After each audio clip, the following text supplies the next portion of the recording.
Pedro Alejandro Vázquez, militante peronista, muy buenos días. Buenos días, Alfonsina, ¿cómo te va? Para hablar de varios temas, Alejandro, sos una persona muy entendida en la política y bueno, yo te decía en privado, por ahí es algo que ya se conoce pero no se alcanza a entender bien exactamente respecto a las elecciones que vienen, tanto en el mes de agosto como en el mes de octubre. Bueno, contanos un poquito. Bueno, el mes de agosto son las primarias y de acuerdo a la nueva a la reforma de la ley electoral, el 14 de agosto son las elecciones primarias. Esto significa que todos los partidos políticos que tengan más de una lista tienen la fecha del 14 de agosto para definir en una interna abierta quiénes lo van a representar o cuáles son los candidatos o de esas dos listas o tres listas que haya, quiénes son los que van a representar a ese partido en la elección general de octubre.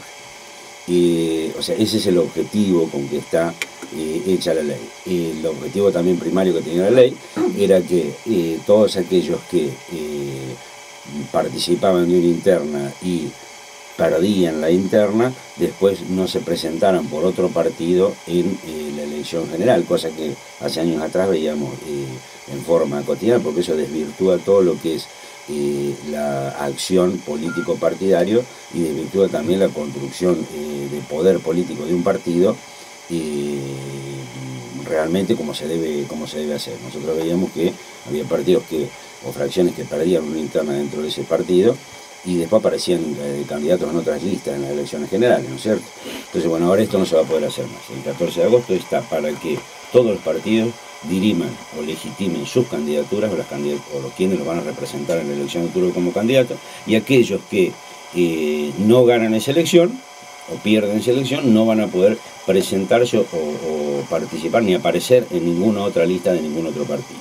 ¿Y cómo se explica entonces las colectoras? No, esos son listas de adhesiones, por ejemplo. ¿Pero cuál sería la diferencia? Hay una diferencia grande. La lista de adhesión, ¿no es cierto?, o colectoras, como nosotros le llamamos, eso no significa que haya una diferencia interna partidaria, sino una adhesión de un sector a esa candidatura o a ese partido. Por ejemplo, Martín Sabatella, candidato a gobernador por Nuevo Encuentro, no tiene diferencias con la candidatura, por ejemplo, de Cristina Kirchner. Entonces adhiere a la candidatura de Cristina Kirchner, pero enfrenta en una interna al gobernador Scioli, ¿no es cierto? Tampoco se va a discutir la lista de diputados nacionales porque va a integrar Sabatella a la misma lista de diputados nacionales. La diferencia es puntualmente quién representa al Frente para la Victoria, quién lo va a representar en las elecciones de octubre, si Sabatella como gobernador o Scioli como gobernador. Entonces, eso es una lista de adhesión, ¿no es cierto? Y van al 14 de agosto con Scioli como candidato a gobernador por el Frente para la Victoria y Martín Sabatella como candidato a gobernador por el partido Nuevo Encuentro. Ahora, los dos a nivel nacional van a llevar la boleta de Cristina Kirchner, porque teóricamente no hay diferencias con quién va a ser el candidato a presidente de ese espacio, del Frente para la Victoria. La diferencia existe como gobernador, entonces se presentan como gobernador por listas separadas. Entonces Sabatella que se presenta como candidato a gobernador por su partido, Nuevo Encuentro, y adhiere a la candidatura de Cristina Kirchner o adhiere al Frente para la Victoria a nivel nacional. Y de ahí para abajo, bueno, se resuelven lo que son diputados y senadores provinciales, de acuerdo a lo que corresponde elegir en cada sección, y concejales, intendentes y concejales en los lugares donde hay candidatos a intendentes de Nuevo Encuentro, o sea, de Martín Sabatella, o candidatos a intendente del Frente para la Victoria. ¿Qué cantidad de votos tiene que sacar en esta primaria? Que eso se ha hablado también. Bueno, antes era el 5%, ahora creo que es el 1,5% del total de votos válidos emitidos el 14 de agosto, lo habilita, ese porcentaje habilita al candidato que se presenta a pasar a la elección general. A la elección de octubre. Esto provoca que los partidos chicos desaparezcan. Eso hace también que el partido chico que no llega al 1,5% de los votos desaparezca, llega hasta la instancia de agosto y en agosto, hasta el 14 de agosto, y en agosto desaparece y no se va a poder presentar en la elección de octubre. Lo cual me parece que está bien también, porque si no, en la provincia de Buenos Aires hace 4 años atrás había 560 partidos habilitados para presentarse a elecciones y no sé, son partidos testimoniales que nunca lograron un espacio de poder y bueno, no se dan una política de crecimiento y bueno, entonces eso está bien, porque si bueno, o se dan una política de crecimiento que los ponga en posibilidades de ganar, de gobernar o de controlar o de legislar según la función que quieran cumplir, o desaparecen. ¿Qué se vota en octubre? En octubre se vota candidato a presidente, gobernador, intendentes. Esos son los espacios de administración pura, digamos, ¿no es cierto? Los ejecutivos, el Poder Ejecutivo Nacional, presidente, el Poder Ejecutivo Provincial, gobernador, y el administrador municipal, intendente, ¿no es cierto? Y también se eligen los controles de gestión. O sea, se renueva el 50% de la Cámara de Senadores, el 50% de la Cámara de Diputados de la Nación, el 50% de senadores y diputados provinciales, de acuerdo a lo que se elige en cada sección, por ejemplo, de la provincia de Buenos Aires, cada sección electoral de la provincia de Buenos Aires, si es senadores o diputados, y el 50% de los consejos deliberantes. El día... Eso es en octubre, en la elección de octubre. El día 14. No, el 14 de agosto en la interna. Perdón. 14 de agosto en la interna. El 12. El 12 de octubre creo que es.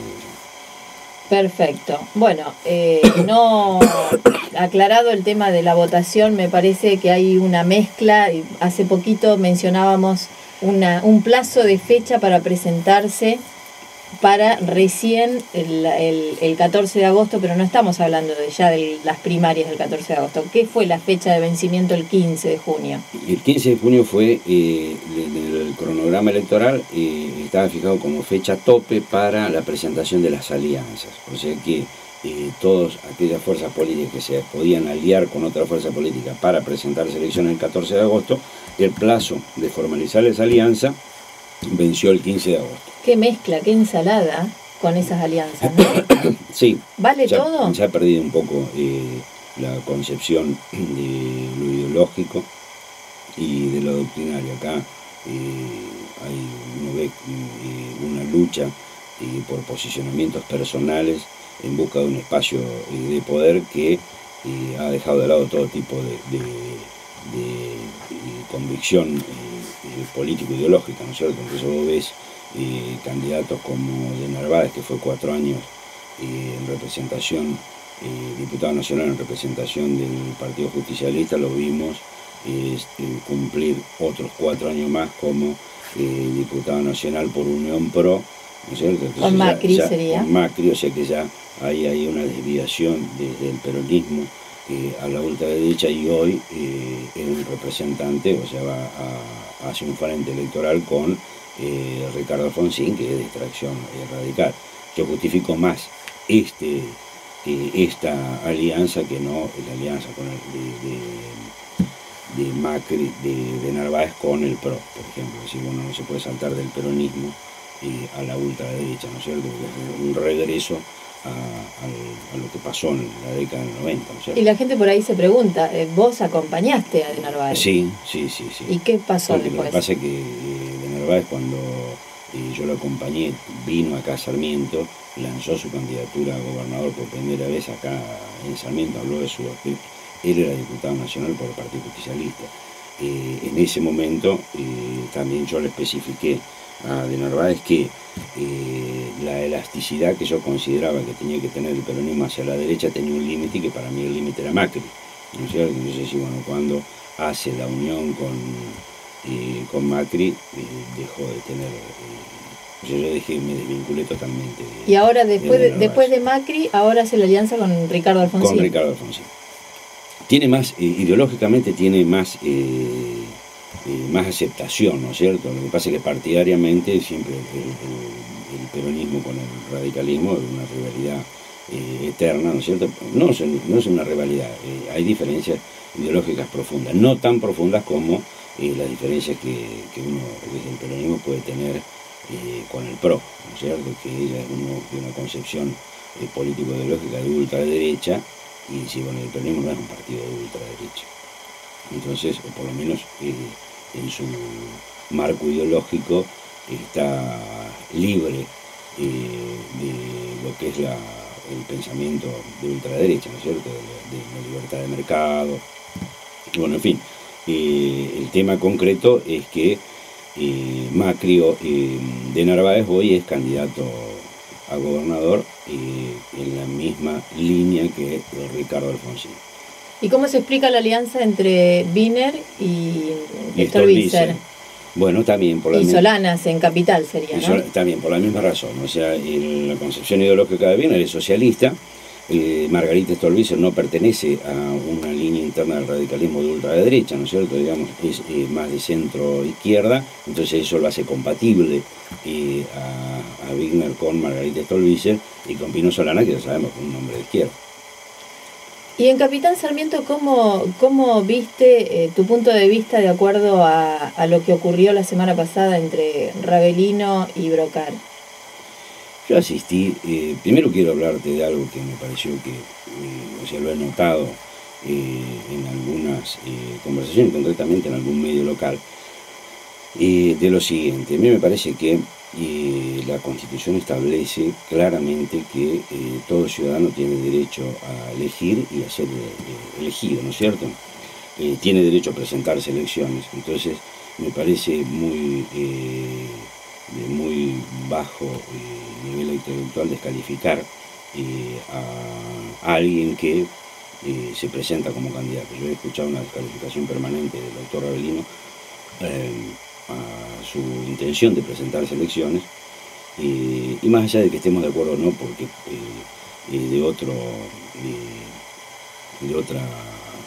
afiliado a otro partido, de otra tendencia política, me parece que es un gesto muy autoritario, y máximo cuando se hace de algunos medios, la descalificación por la descalificación misma, nada más, ¿no es cierto? Es una actitud totalitaria. Yo creo que Ravelino tiene derecho a presentarse a elecciones en representación de un partido, y me parece muy bien, y democracia es bueno que eso ocurra, porque si de todos lados estamos pidiendo que la gente participe de la actividad política, porque sabemos que gobernar es un hecho social que se nutre con la mayor participación de la gente, no podemos por otro lado descalificar cuando alguien quiere participar, no importa. Vos estás hablando de un medio de comunicación de Sarmiento. Descalificar a un candidato. Claro, descalificar a un candidato solamente por su condición social. Al contrario, yo estoy de acuerdo. Escuché ¿De quién hablas puntualmente? Porque dentro de los medios de comunicación hay muchas personas que están involucradas. No, hay radios. Yo lo escuché en una radio, que es la radio de Pablito Casa.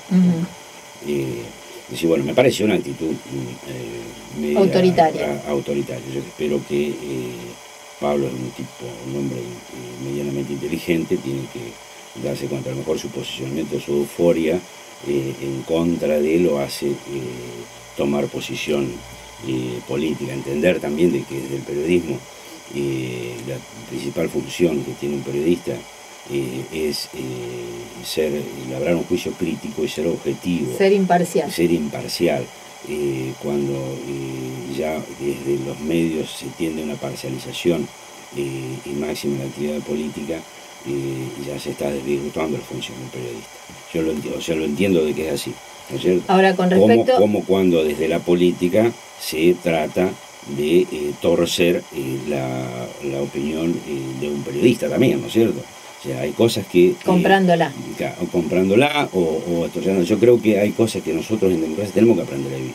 Tenemos que aprender a vivir y tenemos que aprender a vivir máximo en nuestro medio, porque nuestro medio, primero, es un pueblo chico donde vale todo, donde uno desconoce un montón de cosas y comete errores que ya rayan desde un lado y desde otro, rayan en cosas que le hacen muy mal al sistema de gobierno democrático, a la convivencia social. Desde ningún estamento, poder político, uno puede ejercer una presión sobre un medio, como tampoco ningún medio tiene que tender a formar una opinión pública en favor de uno o de otro, ¿no es cierto? Yo creo que tiene que ser, por eso digo, habrá un juicio crítico, pero ser objetivo e imparcial.